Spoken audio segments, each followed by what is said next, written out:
तो hello student, आज की क्लास में हम लोग सेट 2 सॉल्व करने वाले हैं इंग्लिश का। और इसके पहले हम लोगों ने सेट फर्स्ट सॉल्व कर लिया है। डिस्क्रिप्शन में लिंक है, आप ओपन करके देख सकते हैं। इसके अलावा 2024 के सभी सेट हमने सॉल्व कराए हैं। प्लेलिस्ट पड़ा हुआ है, आप देख सकते हैं। मैंने डिस्क्रिप्शन में पूरा लिंक दे रखा है। तो 817 BI सेट का नाम है, सेट 2 है। तो इस सेट को सॉल्व करेंगे, ठीक है। तो आपको ये आइडिया भी लग जाएगा किस तरीके से आपका एग्जाम का पेपर आता है, आपको क्या क्या पढ़ना है। देखिए, पेपर में आपको 2 पार्ट मिलेंगे, पार्ट ए और पार्ट बी। पार्ट ए में आपको 20 मल्टीपल चॉइस क्वेश्चन MCQ मिलेंगे, जो आपको OMR शीट पर फिल करना है, ये ध्यान रखना है, ठीक है। और ये सभी MCQ मतलब ऑप्शन वाले क्वेश्चंस होंगे। दूसरी चीज़, जो पार्ट बी होगा वो आपको डिस्क्रिप्टिव टाइप क्वेश्चंस होंगे, वो 50 मार्क्स मिलेंगे। और यहाँ से आपको 20 मार्क्स मिलेंगे, 20 क्वेश्चन 20 मार्क्स के, एक क्वेश्चन 1 मार्क्स का। और ये सभी आपको कॉपी में लिखना है। बात समझ में आ गया होगा यहाँ से। तो पहले आपको ध्यान रखना है कि 15 मिनट मिलते हैं, आप पेपर को अच्छे से पढ़ लीजिए कि आपको कौन सा प्रश्न आ रहा है। आप पहले करेंगे बाद में करेंगे, आपके ऊपर डिपेंड है, ठीक है। तो अब इसके बाद हम लोगों को सीधे पेपर सॉल्व करना है। तो चलते हैं सीधे पेपर सॉल्व करते हैं। हर एक प्रश्न पे ये ध्यान रखना है कि आपको करना ये है कि प्रश्न को आपको अच्छे से पढ़ना है अटेम्प्ट करने से पहले। यहाँ आप देखिए साफ साफ लिखा है कि ये जो है आपको क्वेश्चन नंबर 1 से लेके 3 तक का क्वेश्चन आपको इसी पैसेज से जो है सॉल्व करना है। तो आपको ये पैसेज पढ़ना पड़ेगा, उसके बाद इसका आंसर देना पड़ेगा। तो हम बता रहे हैं कि जब भी ऐसे प्रश्न आए तो पहला प्रश्न ऑप्शन ये जो MCQ का होगा वो ऐसे ही आता है, पैसेज केयरफुली पढ़ना रहता है। तो आपको सबसे पहले पैसेज ना पढ़ के क्वेश्चन पढ़ना पड़ेगा। लिखा हुआ an old man was distressed because, कहा जा रहा है कि एक जो बूढ़ा आदमी है वो क्यों डिस्ट्रेस था, क्योंकि अब इसके पास यहाँ पर देखिए 4 ऑप्शन है मतलब, लेकिन आप देखिए यहाँ पर अगर आप देखें तो यहाँ पर लिखा हुआ है पहले ही लाइन में, अगर आप ध्यान से देखें तो लिखा हुआ है an old man was distressed because, यही तो पूछ रहा है an old man was distressed because. अब इसके आगे जो लिखा हुआ होगा वही आंसर होगा। तो यहाँ पर आप देख लीजिए, यहाँ पर देखिए क्या लिखा हुआ है, his son always quarrelled with one another. उसके जो बेटे लोग थे वो आपस में झगड़ा करते थे। अब देखिए कौन से ऑप्शन में है, तो आप कहेंगे ये तो ऑप्शन नंबर डी है, और ये ऑप्शन नंबर डी सही हो जाएगा, विथ वन अनदर। बस ऐसे ही आपको आंसर ढूंढ लेना है और आपका आंसर मिल भी जाएगा। देखिए दूसरा आगे पढ़ते हैं। अच्छा, दूसरा क्वेश्चन देख लेते हैं। दूसरा क्वेश्चन क्या कह रहा है कि an old man was distressed, it means he was. अगर वो डिस्ट्रेस्ड में है तो वो क्या खुश रहेगा, डिस्ट्रेस मतलब दुख में होना, तो क्या हैप्पी रहेगा, तो नहीं। गुस्से में रहेगा, हो सकता है। मैड पागल हो जाएगा, ये भी हो सकता है। लेकिन ये तीनों ऑप्शन गलत हो जाएंगे, एक ही ऑप्शन बचेगा सैड, क्योंकि वो सैड था। क्या ये ऑप्शन, देखिए आप तो पढ़ के बता सकते हैं कि अगर कोई टेंशन में है, डिस्ट्रेस्ड है, तो जाहिर सी बात है वो दुखी ही रहेगा, ठीक है। तो इस हिसाब से आपका ऑप्शन नंबर तो सही हो गया कि हाँ वो सैड रहता था। क्लियर है। उसके बाद आप इस पैसेज को भी पढ़ के आप पता कर सकते हैं। क्लियर है, इस बात को आपको समझ में आ जाना चाहिए। आगे पढ़ते हैं। आगे नेक्स्ट क्वेश्चन क्या कह रहा है कि which word in the passage is opposite of weak. Weak का कमजोर जो होता है, वीक मतलब क्या होता है, वीक मतलब होता है कमजोर। तो कमजोर का अपोजिट क्या है, वीक मतलब कमजोर होता है, तो स्ट्रांग मतलब क्या हो जाएगा, मजबूत हो जाता है, ठीक है। स्ट्रांग मतलब मजबूत हो जाएगा, तो यही आपका ऑप्शन सही हो जाएगा। तो क्वेश्चन नंबर 1 से 3 पैसेज का था, वो हमने कर लिया। आगे बढ़ते हैं क्वेश्चन नंबर 4। देखिए क्वेश्चन नंबर 4 क्या कह रहा है, कह रहा है कि आई एम प्राउड डैश दिया हुआ है माई स्टूडेंट्स। तो यहाँ पर आपको कौन सा प्रीपोजिशन, 4 ऑप्शन है, विथ है, टू है, ऑफ है, फ्रॉम है। तो हालांकि आपको आंसर देखते ही पता चल जा रहा होगा, लेकिन देखिए प्राउड के साथ हमेशा ऑफ का यूज होता है। प्राउड के साथ क्या यूज होता है, प्राउड ऑफ, हमेशा याद रखेंगे कि प्राउड ऑफ ही सही होता है। इसके अलावा आप कोई भी जो है प्रीपोजिशन नहीं यूज करेंगे। तो ऑप्शन नंबर सी इसका सही हो जाएगा। और जब हमें किसी पर गर्व होता है तो हम प्राउड ऑफ ही कहते हैं, I am proud of you या I am proud of my country, ऐसे सेंटेंस का यूज करते हैं, ठीक है। आइए आगे बढ़ते हैं क्वेश्चन नंबर 5। क्वेश्चन नंबर 5 देखिए कह रहा है कि रीअरेंज द सेंटेंस। यहाँ पर एक सेंटेंस लिखा गया है, इसको उल्टा सीधा लिख दिया गया है, आपको इसको रीअरेंज करना है। रीअरेंज में हमेशा याद रखिएगा, सबसे पहले सब्जेक्ट आता है, फिर हेल्पिंग वर्ब आता है, और फिर मेन वर्ब आता है, और फिर इसके ऑब्जेक्ट और अदर पार्ट्स आते हैं। इस तरीके से आपको फिल करना है, मतलब आपको यहाँ पे सब्जेक्ट पकड़ना है। तो सबसे पहले आपको क्या करना है, मेन वर्ब पकड़ना है। आप देखिए इस सेंटेंस में मेन वर्ब क्या है। मेन वर्ब कैसे पहचानेंगे, कि देखेंगे जिसमें एस या ई एस लगा हो, या वर्ब की फर्स्ट फॉर्म हो, वर्ब की second form, third form, verb की ING फॉर्म, है ना, वर्ब की एस या ई एस फॉर्म, यही मेन वर्ब होते हैं। और इसमें मेन वर्ब में अगर आपने लगा दिया कौन, तो आपका जो रिप्लाई आएगा वो सब्जेक्ट हो जाता है और उसी से सेंटेंस स्टार्ट होगा। तो मेन वर्ब इसमें देखिए कहाँ पर है, ये है आपका लव। क्या है, लव, यही मेन वर्ब है। प्यार करता है, अगर ये लविंग होता तो प्यार कर रहा है ऐसा सेंस निकलता, या रहा था ऐसा सेंस, लेकिन यहाँ पे क्या है, प्रेम करता है, प्यार करता है। अब हम लोग लगाएंगे कौन, कौन प्रेम करता है, तो कहेंगे कि चिल्ड्रेन, यही हो सकता है क्योंकि इसके अलावा कोई नाउन नहीं दिख रहा है। तो सब्जेक्ट आपका क्या मिला, चिल्ड्रेन। मतलब जो सेंटेंस का स्टार्टिंग होगा वो आपका चिल्ड्रेन से होगा, तो यहाँ पे चिल्ड्रेन से हो जाएगा, ठीक है। लेकिन यहाँ पे सम जो है, ये जो सम है ये आपका एडजेक्टिव है। देखिए चिल्ड्रेन जो है वो नाउन है, और नाउन की विशेषता को कौन बताता है, नाउन की विशेषता को बताता है एडजेक्टिव, ठीक है। ये नाउन हो गया और ये इसकी विशेषता को एडजेक्टिव बता रहा है। मतलब जो सम है वो चिल्ड्रेन के पहले आएगा, इसलिए आपका जो ऑप्शन सही हो जाएगा वो सही हो जाएगा डी, क्योंकि चिल्ड्रेन यहाँ सम के बाद आया है, सम के पहले आया है। यहाँ पे दिए ट्वाइज है और चिल्ड्रेन यहाँ पे है, सम तो है ही नहीं। सम ट्वाइज भी हो सकता है लेकिन यहाँ पे सम ट्वाइज को नहीं, बच्चे तो सभी जितने भी खिलौने होते हैं सबको पसंद करते हैं, ठीक है। तो यहाँ पे कहा गया some children love to share their toys, मतलब कुछ बच्चे होते हैं जो अपने ट्वाइज को क्या करते हैं, शेयर भी कर सकते हैं। वही चीज़ यहाँ पे लिखा गया, कुछ ही ऐसे बच्चे होते हैं, सभी बच्चे नहीं होते हैं, ठीक है। कुछ बच्चे अपने खिलौने बांटना पसंद करते हैं, इसलिए इसका ऑप्शन नंबर डी सही हो जाएगा। आगे बढ़ते हैं, क्वेश्चन नंबर 6। क्वेश्चन नंबर 6 कह रहा है कि no sooner did he reach the college the bell rang. तो यहाँ पर क्या होता है, एक पेयर होता है, हमेशा याद रखेंगे कि नो सूनर अगर आ गया तो उसके साथ हमेशा और हमेशा देन ही आता है। नो सूनर के साथ और कुछ नहीं आएगा। नो सूनर के जो कंजक्शन का जो पेयर होता है वो देन ही होता है। और ये भी ध्यान रखना है कि THEN नहीं होता है, THAN होता है, इसलिए इसका ऑप्शन नंबर डी सही है, ठीक है। क्योंकि ये फिक्स्ड प्रीपोजिशन होता है और नो सूनर से वाक्य शुरू होता है तो उसमें जो आपका आएगा कंजंक्शन वो देन आता है, इसलिए इस बात को हमेशा याद रखेंगे, ठीक है। जैसे अगर मैं कहूँ कि no sooner did I reach home then it started running, तो यहाँ पे देखिए क्या आया है, देन, क्यों, क्योंकि यहाँ पे क्या आया है, नो सूनर, तो इसलिए यहाँ पे बट, इफ और देन गलत हो जाएगा, एक ही ऑप्शन बचेगा, डी सही हो जाएगा।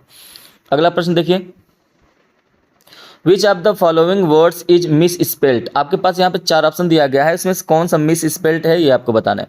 मिलिट्री बिल्कुल सही है, सेंचुरी का स्पेलिंग भी सही है, ऑर्डिनरी का स्पेलिंग भी सही है, और जो गलत है वो टेम्परेरी का गलत है। और यहाँ आप देखिए TEMPER और ARY लिखा हुआ है, तो यहीं पे ध्यान रखना है कि यहाँ पे सही उत्तर क्या हो जाएगा, ऑप्शन नंबर बी। जो सही स्पेलिंग उसका होता है टेम्पोरेरी होता है, यहाँ पे ओ लगता है जहाँ पर ये ई लगा हुआ है, TEMPORARY टेम्पोरेरी होता है, ठीक है। इस बात को याद रखिएगा, टेम्परेरी नहीं टेम्पोरेरी होता है, क्लियर। तो ऑप्शन नंबर बी इसका सही हो जाएगा। आगे बढ़ते हैं, प्रश्न नंबर 8। 8वां क्या कह रहा है, one who can not speak, मतलब जो नहीं बोल सकता है उसे हम लोग क्या कहते हैं, जो नहीं बोल सकता है उसे हम लोग डम्ब कहते हैं, ऑप्शन नंबर ए। और ये ब्लाइंड क्या होता है, जो देख नहीं सकता है, जो सुन नहीं सकता है उसे डीफ कहते हैं, और लेम होता है जो चल नहीं सकता है। इसलिए आपको ध्यान रखना है कि डम्ब मतलब क्या हो जाएगा, जो बोल नहीं सकता। आगे बढ़ते हैं, प्रश्न नंबर 9 और 10। अब देखिए यहाँ पे साफ साफ कह रहा है कि इस पैसेज को आप पढ़िए जो नीचे दिया गया है, और इसके बाद आपको क्या करना है कि इसके बाद क्वेश्चन नंबर 9 और क्वेश्चन नंबर 10 का ही रिप्लाई देना है, आंसर देना है, ठीक है। तो यहाँ पे पैसेज दिया गया है, तो पैसेज पे मैंने कहा कि आप पहले पैसेज पे फोकस नहीं करेंगे, आपको करना है क्वेश्चन। तो देखिए यहाँ पर क्वेश्चन दिया गया है, कह रहा है कि the town watch dash from the valleys village. अब यहाँ पे आपको ये पैसेज अगर आपको पढ़ना है तब देख लीजिए कहाँ पर है टाउन और कहाँ पे है विलेज, उसका डिस्टेंस। ऑप्शन में देखिए क्या दिया है, माइल्स, क्या दिया है, miles, 8 miles, 6 miles, 5 miles, 10 miles. तो यहाँ पे आप माइल्स ढूंढ लीजिए कहाँ पर है।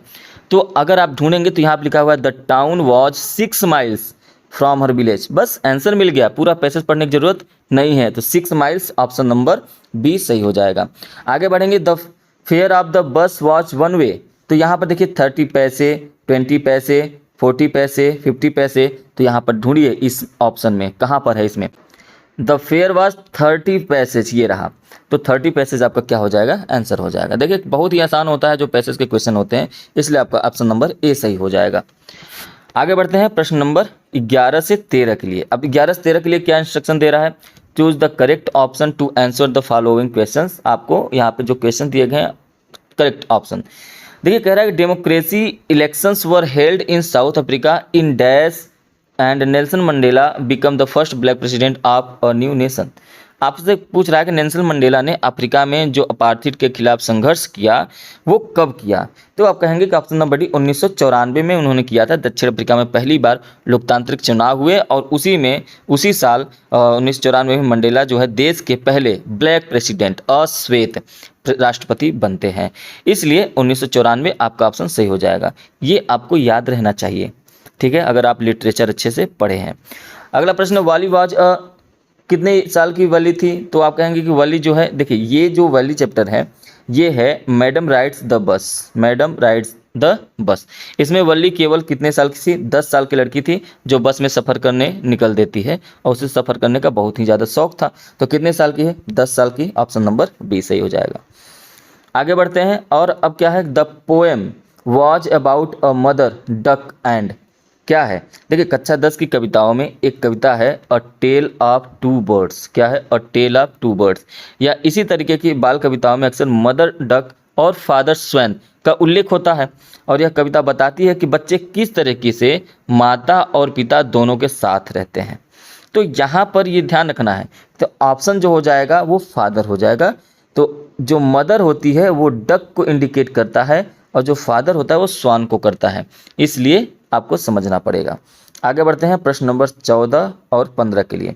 कह रहा है रीड द गिवन एक्सट्रैक्ट, ये जो एक्सट्रैक्ट दिया गया है आप इसको पढ़िए और जो ऑप्शन दिए गए हैं, जो क्वेश्चन दिए गए हैं उसका ऑप्शन करेक्ट चूज करिए, ठीक है।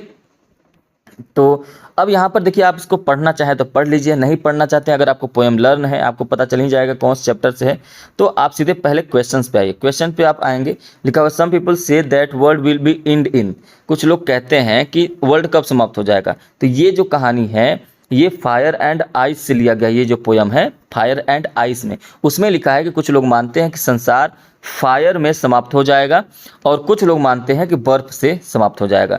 तो फायर और बर्फ दोनों से समाप्त हो सकता है। तो अगर आप ऑप्शन पे फोकस करें तो इसमें कहीं बर्फ नहीं दिया है, बल्कि क्या दिया है, ऑप्शन सी में सिर्फ फायर दिया है, इसलिए ऑप्शन नंबर सी सही होगा, ठीक है। और अगर हम यहाँ पर भी फोकस करें तो यहाँ पर भी आपको लिखा गया है कि सम से the world will and in fire और सम से इन आइस। बात समझ में आया होगा। आगे बढ़ते हैं क्वेश्चन नंबर 15। आगे है कि what do you mean by hold here. ये जो पंक्ति है यहाँ पर देखिए ध्यान से, ये जो पंक्ति है I hold with those who favour fire, I hold, यहाँ पे इस होल्ड का मतलब क्या है, इसी होल्ड का मतलब क्या है आपको बताना है। 4 ऑप्शन है, कंफर्ट, डिजायर, लव और सपोर्ट। देखिए I hold with those who favour fire का मतलब होता है कि मैं उनका समर्थन करता हूं जो आग को मानते हैं, ठीक है, ये कहा जा रहा है। मतलब होल्ड विद का मतलब यहाँ पे ये हुआ कि सपोर्ट करना, समर्थन करना, एग्री होना। तो कभी उनका जो झुकाव है वो पहली आग वाली राय की तरफ ही है। तो यहाँ पर ये है, ध्यान रखना है। तो ये यहाँ पर हो जाएगा सपोर्ट, होल्ड का मतलब क्या हो जाएगा, सपोर्ट। तो ऑप्शन नंबर इसका डी सही हो जाएगा, ठीक है। आगे बढ़ते हैं क्वेश्चन नंबर 16। अब यहाँ पे देखिए साफ साफ कह रहा है कि आप क्वेश्चन नंबर 16 से लेके 20 तक, मतलब 16 से लेके 20 तक के सभी ऑप्शन को करेक्ट फिल करिए। अब ये सभी के सभी लिटरेचर से हैं, इसलिए आप आराम से इसको कर सकते हैं। देखिए कह रहा है कि when the thief अवोक the next morning he found, जब चोर जब सुबह उठता है तो क्या पाता है, क्या पाता है कि चोर जब सुबह उठता है और देखता है कि अनिल ने पहले से ही क्या बना रखी है, चाय बना रखी है। तो अनिल ने चोर को माफ़ कर दिया था, इसलिए सही उत्तर हो जाएगा कि Anil had made the tea, Anil had made the tea, option number C सही हो जाएगा। नेक्स्ट क्वेश्चन है कि at Harvard medical school Richard Ebright began experiments because he wanted the making of a scientist में रिचर्ड इब्राइट ने Harvard में अपने विचारों और सिद्धांतों को परखने के लिए प्रयोग शुरू किए थे। उनका उद्देश्य अपनी थ्योरी को टेस्ट करना था, न कि अपनी या दूसरों को जान बचाना। इसलिए यहाँ पर इसका आंसर हो जाएगा the to test his theory, ठीक है। किसी के लाइफ को बचाने के लिए तो किया नहीं था, इसलिए तीनों ऑप्शन गलत हो जाएंगे। उन्होंने ये सिर्फ थ्योरी के लिए टेस्ट किया था, इसलिए ऑप्शन नंबर डी सही हो जाएगा। आगे बढ़ते हैं question number 18। Bholi's father Ramlal had, कह रहा है कि भोलीज के जो पिता थे उनके कुल कितने बच्चे थे, ऐसा पूछ रहा है। तो उनके कुल 7 बच्चे थे, जिनमें से 4 बेटे थे, 3 बेटियां थी, और सबसे जो छोटी थी वही भोली थी। तो यहाँ आप देखिए ऑप्शन नंबर ए सही हो जाएगा, 4 sons and 3 daughters. Next question है Tricky's actual problem was, Tricky का जो एक्चुअल प्रॉब्लम था वो क्या था। देखिए कि कहानी में डॉक्टर बताते हैं कि ट्रिकी का जो असली रोग है वो कोई बीमारी नहीं थी, बल्कि ज़्यादा खाना खाने से वो मोटा हो गया था, और मोटापा के साथ साथ कमजोरी भी आ गया था। तो वो हर बार क्या करता था, ज़्यादा खाना खा लेता था, उल्टी करता था, सुस्त रहता था, इसलिए उसका असली कारण ओवर फीडिंग हो जाएगा। इसमें ओवर फीडिंग का मतलब होता है ज़्यादा खाना खा लेना। तो ज़्यादा खाना खाने से क्या होता है, उल्टी होने लगता है। ओवर फीडिंग मतलब एक्सेस, एक्सेस मतलब होता है बहुत ज़्यादा बढ़ जाना। तो यहाँ पे 1-2 ऑप्शन गलत हो जाएगा, उसको फीवर भी नहीं था, मलेरिया भी नहीं था, एक ही ऑप्शन बचेगा vomiting because of excess of food. Vomiting मतलब उल्टी करना, एक्सेस ऑफ फूड मतलब ज़्यादा खाना खाने लेने से। ठीक है, ऑप्शन नंबर सी सही हो जाएगा। In the story the necklace that was lost was, जो मटिल्डा थी, उन्होंने जो हार उधार लिया था, है ना, आर्टिफिशियल हीरो का था, उसे असली समझकर उसके पति ने कर्ज लेकर असली हीरे का हार खरीद कर लौटाया। बाद में पता चलता है कि वो असली हार तो था ही नहीं, वो नकली था, इसलिए वो जो डायमंड थे वो रियल नहीं थे। तो रियल ये ऑप्शन गलत हो जाएगा, सिल्वर के भी नहीं थे, गोल्ड के भी नहीं थे, और वो डायमंड के भी थे लेकिन रियल नहीं थे, लेकिन कैसे थे, आर्टिफिशियल थे। तो ऑप्शन नंबर डी सही हो जाएगा। तो इस तरीके से आपका MCQ टाइप क्वेश्चन कंप्लीट हो गया है। इसको आपको पूरा OMR पे फिल करना होता है। अब बात करते हैं पार्ट बी की, जिसमें हम लोग डिस्क्रिप्टिव क्वेश्चंस को सॉल्व करेंगे। यहाँ पर हम डिस्क्रिप्टिव पे पहुँचते हैं। तो सबसे पहला आपको जो क्वेश्चन मिलता है वो पैसेज का मिलता है। कहता है कि आपको ये पैसेज पढ़ना है, और पैसेज पढ़ने के बाद जो क्वेश्चंस दिए गए हैं उनका आंसर देना है, आपको लिखना पड़ता है। तो अब मैं आपको बताता चलूँ, पहले ध्यान रखिएगा, जो मैं बता रहा हूँ उसको ध्यान से समझिए। जब भी आपको पैसेज आए ना, तो हमेशा याद रखिएगा आपको 3 से 4 क्वेश्चन मिलते हैं, और इन चारों क्वेश्चंस के जो आंसर होते हैं वो बिल्कुल क्रम से होते हैं। मतलब पहले आपको पहले का आंसर मिल जाएगा, फिर आपको दूसरे का आंसर मिल जाएगा, फिर आपको तीसरे का आंसर मिलेगा, और फिर आपको चौथे का आंसर मिलेगा। बिल्कुल क्रम से मिलता है। जैसे अभी आप इसी पैसेज को पढ़ेंगे तो हो सकता है आपको यहाँ से यहाँ तक पहले क्वेश्चन में का आंसर मिल जाए, फिर यहाँ से यहाँ तक दूसरे क्वेश्चन का आंसर मिल जाए, फिर आपको तीसरे का यहाँ से यहाँ तक मिल जाए। लेकिन ये है कि 100% श्योर है कि पहले आपको पहले का क्वेश्चन, फिर दूसरे का, फिर तीसरे का, और फिर चौथे का, इसी तरीके से क्रम से आंसर मिलता है। और मान लीजिए आपको क्वेश्चन का आंसर यहाँ से यहाँ तक पहले में कुछ दिखा, क्योंकि आपको पहले क्वेश्चन ही पढ़ना है, इसका अर्थ भी नहीं जानना है आपको, तो आप यहाँ से कॉपी पेस्ट कर दीजिए। आप एक्स्ट्रा बनाने की कोशिश मत करिए। ठीक है, तो मैं फिर से कह रहा हूँ कि आपको पैसेज पढ़ना नहीं है, इसका अर्थ क्या कह रहा है कुछ नहीं पढ़ना है, आप सीधे क्वेश्चंस पे आइए।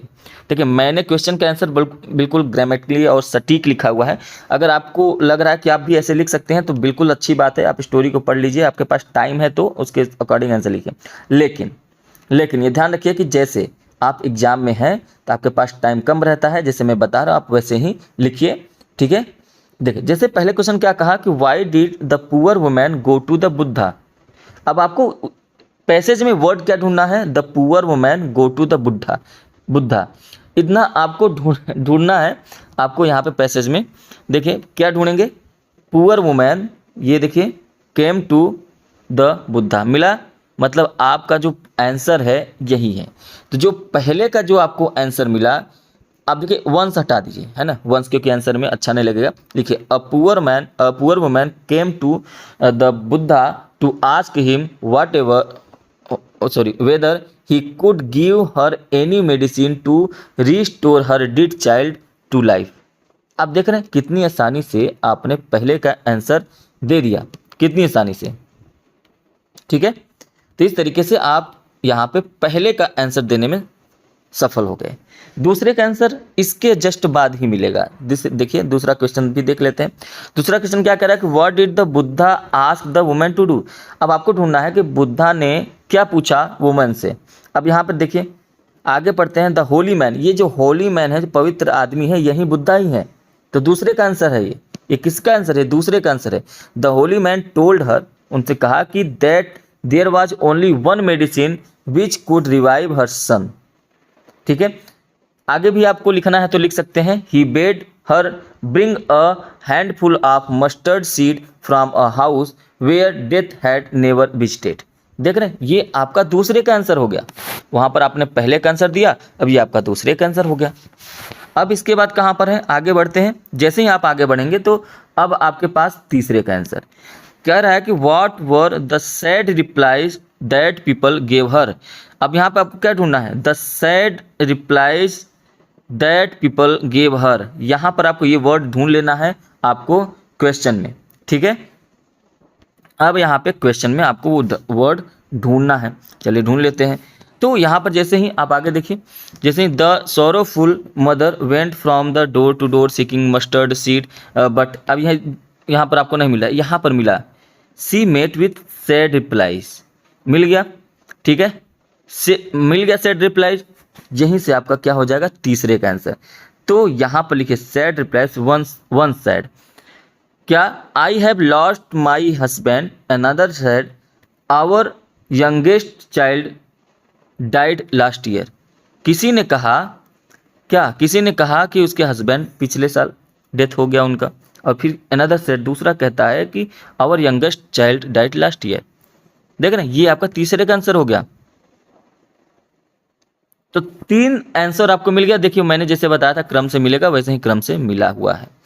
अब आगे बढ़ते हैं और नेक्स्ट क्वेश्चन पे फोकस करते हैं। नेक्स्ट क्वेश्चन हमेशा वर्ड से रिलेटेड होता है, आपको शब्द पूछे जाते हैं, मीनिंग पूछे जाते हैं। देखिए कह रहा है कि which word in the passage means softly. कह रहा है कि पैसेज में कौन सा ऐसा वर्ड है जिसका मतलब सॉफ्टली होता है। एक बात यहाँ से ट्रिक याद रखिएगा, जब भी आपको लास्ट में एल वाई लगा हुआ कोई वर्ड मीनिंग पूछे तो आप पूरे पैसेज में ऐसे वर्ड को ढूंढ लीजिए जहाँ पर एल वाई लगा है, वहीं आपका आंसर होगा। तो आप इसमें देखिए, ये देखिए एल वाई, एक यही वर्ड है जिसमें एल वाई लगा हुआ है और यहीं आपका क्या हो जाएगा आंसर। ये सिर्फ एल वाई के लिए ट्रिक है, याद रखिएगा, एल वाई है ना। तो मैंने आपको ट्रिक भी बता दिया कि आपको कैसे करना। आप देख रहे हैं कि क्वेश्चन नंबर जो है 3 का आंसर मिला, अब क्वेश्चन नंबर 4 का आंसर मिल गया। बिल्कुल क्रम से ही मिलेगा, पहले 1 का मिलेगा, 2 का, 3 का, 4 का, हमेशा से ऐसा ही होता आया है और अगली बार भी ऐसा होगा।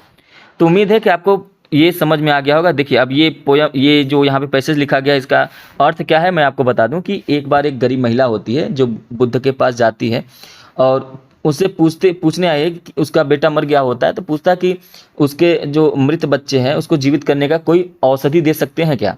तो तपस्वी ने, मतलब वो हॉली मैन, मतलब बुद्धा जी ने बताया कि केवल एक ही औषधि है जो उसके बेटे को पुनर्जीवित कर सकती है। तो उन्होंने एक ऐसे घर से मुट्ठी भर सरसों के दाने लाने के लिए कहा जहाँ कभी भी कोई मरा न हो, मतलब मृत्यु कभी ना आई हो। तो दुखी जो माँ है वो सरसों के दाने ढूंढने घर घर गई, लेकिन हर दरवाजे पर उसे क्या क्या आंसर मिलते हैं कि पिछले साल उसके पति की जो है मृत्यु हो गई, कोई कहता है कि हमारा बेटा जो छोटा बच्चा है पिछले साल ही मर गया। तो वह भारी मन से बुद्ध के पास लौटती है, जिन्होंने कोमलता से कहा, यही टेंडरली मतलब सॉफ्टली है ना, कोमलता। तो उन्होंने कोमलता से कहा कि अपने दुख के बारे में ज़्यादा नहीं सोचना चाहिए, क्योंकि दुख और मृत्यु सभी के लिए समान है, ठीक है। तो इसको सटीक आंसर के रूप में मैंने यहाँ पर लिखा हुआ है। आप चाहें तो इसको ऐसे लिख सकते हैं समझने के लिए कि why did the poor women go to the Buddha, क्यों बुद्धा के पास वो क्यों गई थी, कि she went to Buddha to ask for medicine to bring her dead child back to life. अपने बेटे को वापस जीवित करने के लिए, है ना, मृत बच्चे को जीवित करने के लिए औषधि मांगने बुद्ध के पास गई थी। नेक्स्ट क्वेश्चन है, what did the Buddha ask the women to do. Buddha ने उस स्त्री से क्या करने के लिए कहा था, क्या करने के लिए कहा था, कि बुद्ध ने उसे एक ऐसे घर से मुट्ठी भर सरसों के दाने लाने के लिए कहा जहाँ कभी किसी की मृत्यु ना हुई हो। तीसरा क्वेश्चन क्या है, what were the sad replies the people give her, मतलब लोगों ने उसे क्या दुखद उत्तर दिए। तो लोगों ने क्या कहा, लोगों ने यही ना कहा कि मैंने अपने पति को खो दिया है। तो किसी ने ये कहा कि our youngest child died last year, हमारा सबसे छोटा बच्चा पिछले साल जो है डेथ हो गया उसका। बस इसी तरीके से आपको आंसर मिल जाएगा। आगे बढ़ते हैं अब क्वेश्चन नंबर दूसरे पर। अब आया है आपका राइटिंग सेक्शन। राइटिंग सेक्शन में करना क्या है, आपको लिखना पड़ेगा। दूसरा जो क्वेश्चन है वो फिक्स है, मॉडल एकदम फिक्स है कि दूसरा क्वेश्चन आपको लेटर ही लिखना है या एप्लीकेशन। अगर आपको लेटर लिखने आता है तो आप लेटर लिखें, अगर आपको लेटर नहीं आ रहा है तो आप एक एप्लीकेशन लिखें, और लगा होगा इन दोनों में से एक ही करना है। चाहे उसको लेटर लिखें चाहे एप्लीकेशन लिखें, लेकिन मैं आपको लेटर भी बताऊंगा और आपको एप्लीकेशन भी बताऊंगा। देखिए क्वेश्चन पहले कह क्या रहा है समझ लीजिए। Write a letter to your friend from the place you are visiting during holidays, मतलब छुट्टियों में आप जिस जगह जा रहे हैं वहाँ से अपने मित्र को एक पत्र लिखें। ठीक है, या तो क्या करना है, write an application to the principal of your college to allow you a week's leave of absence you are sick, मतलब बीमार होने के कारण एक सप्ताह की छुट्टी के लिए अपने कॉलेज के प्रधानाचार्य को आवेदन पत्र लिखना है, एप्लीकेशन लिखना है। दोनों में से कोई एक आपको लिखना पड़ेगा। तो सबसे पहले हम क्या करेंगे, पहले लेटर आपको समझाते हैं कैसे लिखना है, क्या करना है। सबसे पहले लेटर लिखते समय आपको ध्यान रखना है कि सबसे पहले आप अपना एड्रेस लिखेंगे। क्या लिखेंगे, एड्रेस लिखेंगे, पता लिखेंगे, आप अपना पता लिखेंगे। और लेटर लिखते समय ये जो लाइन होती है ना, ये बिल्कुल सीधे होना चाहिए। ऐसा नहीं है कि आप माई यहाँ से लिख रहे हैं तो ये जो आई होप आ गया यहाँ से लिख दें, एम यहाँ से लिख दें, ऐसा कुछ नहीं करना है। ये लाइन बिल्कुल सीधी होनी चाहिए हमेशा, जैसे इसमें दिया गया है। तो योर एड्रेस, पहले अपना एड्रेस लिखिए, फिर आप किस सिटी से हैं सिटी का नाम लिखिए, फिर उस दिन का डेट क्या है, जिस दिन आप लेटर लिख रहे हैं उस दिन का डेट क्या है, क्योंकि आपको एग्जाम में लिखना है। तो एग्जाम में जिस दिन का एग्जाम का डेट है उसी दिन वही डेट आपको लिखना पड़ेगा। उसके बाद क्या लिखेंगे, माय डियर। अच्छा माय डियर अगर आपके दोस्त का नेम है, जो भी आपके दोस्त का नाम, मान लीजिए आपके दोस्त का नाम जो है अमृत है, आपके दोस्त का नाम राजन है, तो लिखेंगे माय डियर राजन। ठीक है, तो इस तरीके से लिखेंगे यहाँ पे फ्रेंड नेम, है ना। ब्रैकेट नहीं लगाना है, ये मैंने ब्रैकेट आपको समझाने के लिए लिखा है, ब्रैकेट कहीं पर भी नहीं लगा। और उसके बाद ये कॉमा लगाना है और फिर लिखेंगे आप क्या लिखेंगे, आप क्या लिख सकते हैं, आप लिखेंगे लिखेंगे कि मुझे आशा है कि आप कुशल होंगे। सबसे पहले यही, I hope you are fine, I am writing this letter from Shimla, मैं यह पत्र शिमला से लिख रहा हूँ। Where I am spending my holidays, जहाँ मैं अपनी गर्मी ये छुट्टियाँ जो है बिता रहा हूँ। The weather here is very pleasant and cool, the hills covered with the tall pines trees and the scenery is beautiful, मतलब जहाँ मैं अपनी छुट्टियाँ बिता रहा हूँ यहाँ का मौसम बहुत सुहावना है और बहुत ठंडा है। पहाड़ियाँ ऊंचे देवदार के पेड़ों से ढकी हुई है और बहुत ही सुंदर दृश्य है। Every morning we go for a walk and in the evening we enjoy the local market, हर सुबह हम टहलने जाते हैं और शाम को स्थानीय बाजार जो है लोकल मार्केट का आनंद लेते हैं। तो आप ऐसे बताएंगे आप जहाँ पर भी घूमने गए हैं। I wish you were here with me, काश आप यहाँ मेरे साथ होते। We could have had a lot of fun together, I will show you the photos once I return, है ना। मतलब काश आप यहाँ मेरे साथ होते, हम साथ में खूब मस्ती करते, वापस आने पर मैं आपको अपनी तस्वीरें दिखाऊंगा। उसके बाद लिखेंगे विथ लव योर फ्रेंड लिखेंगे, उसके बाद अपने दोस्त सॉरी अपना नाम यहाँ पर लिख देंगे। ठीक है, यहाँ पर अपना नाम लिखेंगे, योर नेम, ब्रैकेट नहीं लगाना है। तो इस तरीके से आप लेटर लिखेंगे। लेकिन अगर आपको एप्लीकेशन लिखना होगा तो एप्लीकेशन लिखना होगा तो सबसे पहले याद रखेंगे कि ये जो लाइन है बिल्कुल सीधी होनी चाहिए, जिस तरीके से हमने अभी लेटर में बताया।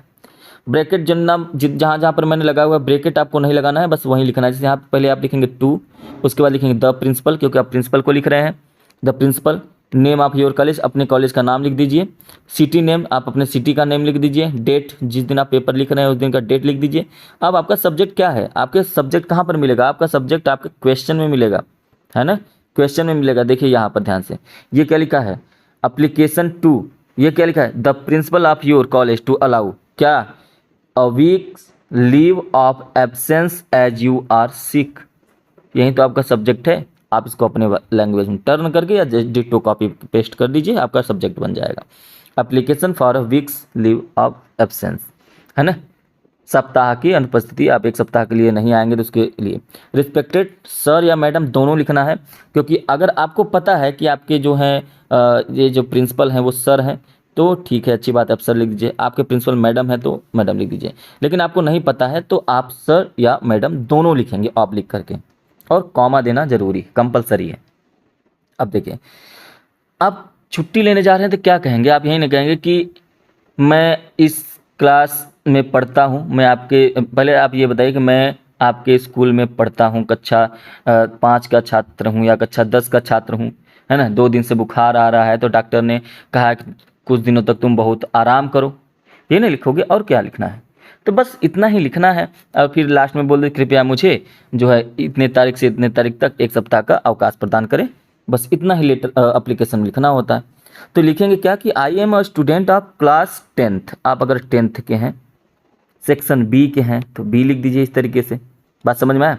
Of your college I have been suffering from fever for the last 2 days। मुझे पिछले 2 दिनों से बुखार है। My doctor has advised me to take complete rest. मेरे डॉक्टर ने मुझे पूर्ण आराम करने की सलाह दी है। Kindly grant me leave for 1 week from, यहाँ पर आप स्टार्टिंग डेट लिखेंगे कि 10 तारीख से लेकर टू एंड डेट, कितने तारीख तक चाहिए, 17 तारीख तक। तो आप इस तरीके से लिख देंगे। ध्यान रखेंगे डेट लिखने का तरीका आप हमेशा याद रखेंगे। जैसे मान लीजिए आपको 10 सितंबर से चाहिए तो आप लिखेंगे 10 सितंबर टू 17 सितंबर, इस तरीके से आपको पूरा लिखना पड़ेगा। उसके बाद आई शैल बी वेरी ग्रेटफुल, है ना, मैं आपका बहुत आभारी रहूँगा। थैंकिंग यू लिखेंगे। योर एविडेंटली लिखेंगे, यहाँ पर आप अपना नाम लिखेंगे, अपने क्लास लिखेंगे किस क्लास में है और अपना रोल नंबर भी लिख सकते हैं। क्लास और रोल नंबर नहीं लिखेंगे तो भी कोई फ़र्क नहीं पड़ेगा क्योंकि आप यहाँ पर आप अपना मेंशन कर चुके हैं। तो ज़रूरी है कि आप नेम तक ज़रूर लिखें। तो इस तरीके से आपको एप्लीकेशन लिखना है। उम्मीद है कि आपको किस तरीके से एप्लीकेशन लिखना है, लेटर लिखना समझ में आया होगा। आगे बढ़ते हैं क्वेश्चन नंबर 3 की तरफ। क्या कह रहा है? Right a report on a busy market. आपको एक रिपोर्ट लिखना है, वो भी किस पे? बिजी मार्केट पे, इन अबाउट 80 to 100 वर्ड्स। ये जो रिपोर्ट है आपका 80 से 100 वर्ड्स होना चाहिए। और आपको एग्जाम में हिंट भी मिलेगा कि आपको इसमें लिखना क्या क्या है। आपको लिखना है इट्स नेम, जो मार्केट है ना उसका नाम लिखिए, एंड डेकोरेशन, और किस तरीके से मार्केट में डेकोरेशन है, उसकी सजावट कैसे की गई वो लिखिए। गुड्स, सामान क्या क्या मिलता है वो लिखिए। कस्टमर किस प्रकार के हैं वो लिखिए। वहाँ का ट्रैफिक कैसा है, यातायात कैसे हैं वो लिखिए, है ना। इट्स इम्पैक्ट, और उस बिजी मार्केट का इम्पैक्ट क्या पड़ रहा है, प्रभाव क्या है वो लिखिए। और योर सजेशंस क्या है, मतलब उस मार्केट को, बिजी मार्केट को क्या किया जाए, उसके ऊपर कुछ सजेशंस है क्या। बस इतना ही लिखना है और ये 80 to 100 80 से 100 वर्ड्स हो जाएंगे। यह तो लिखना है और कुछ नहीं लिखना है। उसी तरीके से write an article on a visit to a zoo. आप एक चिड़ियाघर में जा रहे हैं और उसके बारे में 80 से 100 वर्ड्स लिखना है। आपको हिंट दिया जा रहा है कि पहले आप बताइए कि व्हाट इज अ जू, चिड़ियाघर क्या होता है।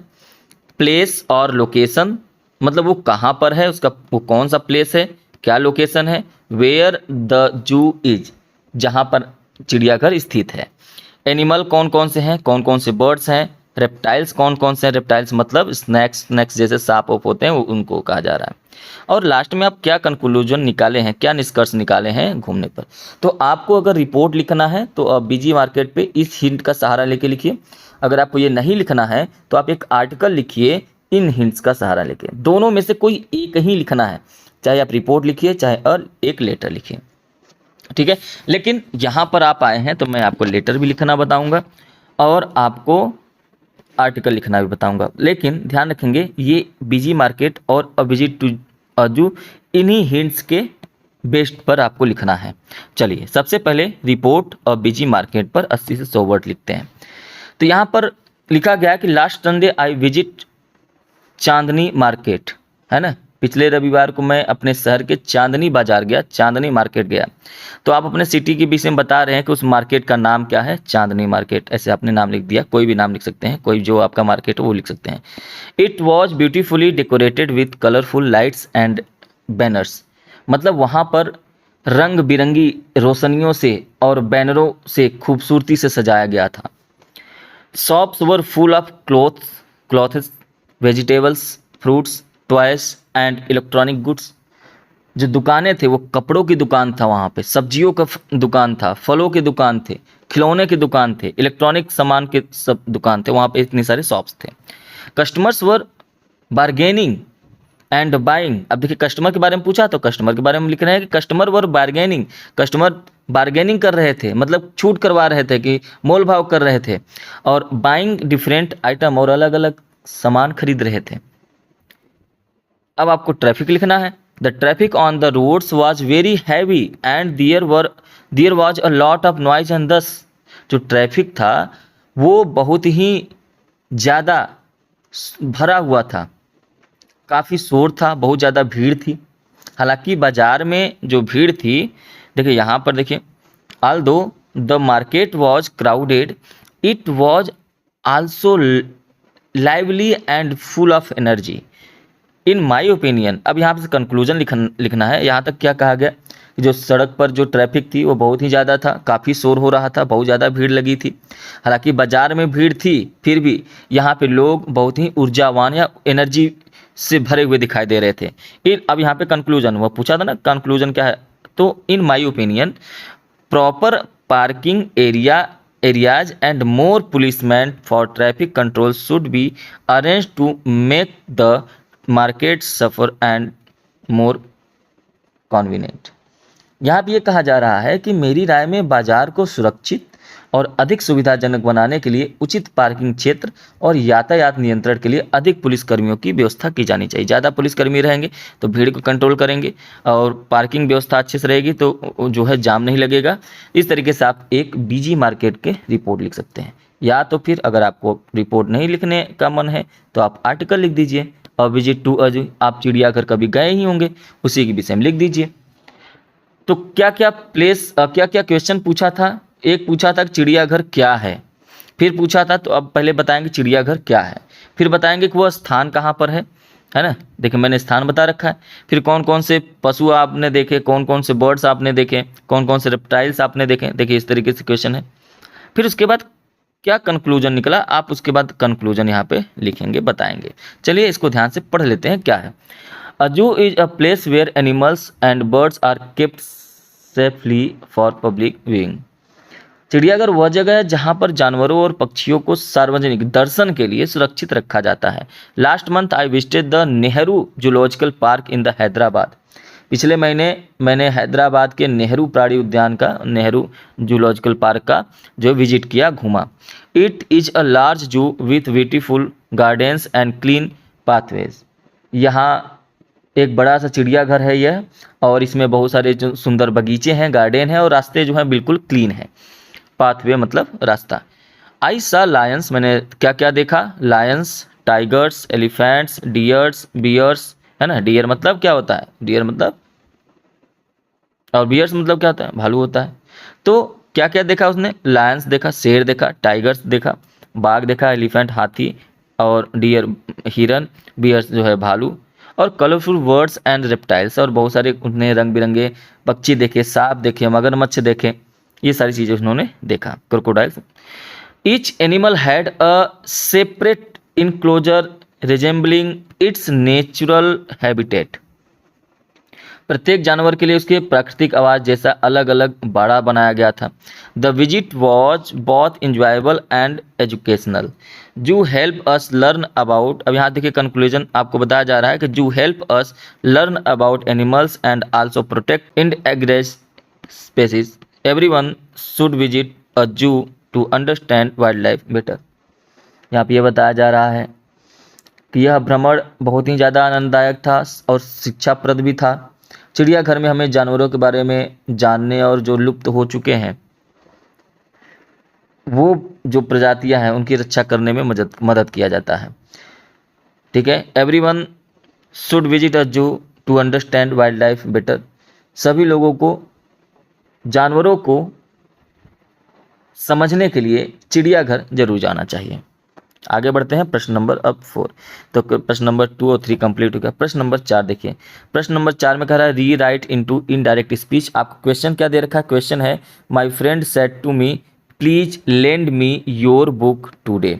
तो इसका जो हम लोग इनडायरेक्ट स्पीच बनाएंगे तो माय फ्रेंड, देखिए यहाँ पे प्लीज लिखा हुआ है। जब भी किसी सेंटेंस में प्लीज लग जाए तो आप समझिए कि वो रिक्वेस्ट किया जा रहा है, और ऐसे कंडीशन में जब रिक्वेस्ट किया जा रहा होता है इस सेंटेंस में, यहाँ पर इन्वर्टेड कामा के अंदर, तो सैड टू जो होता है वो रिक्वेस्टेड में चेंज हो जाता है ना। अगर इस सेंटेंस में यहाँ पर जो इन्वर्टेड कामा के अंदर है इसमें ऑर्डर दिया जाता तो ये सैड टू जो है वो ऑर्डर हो जाता।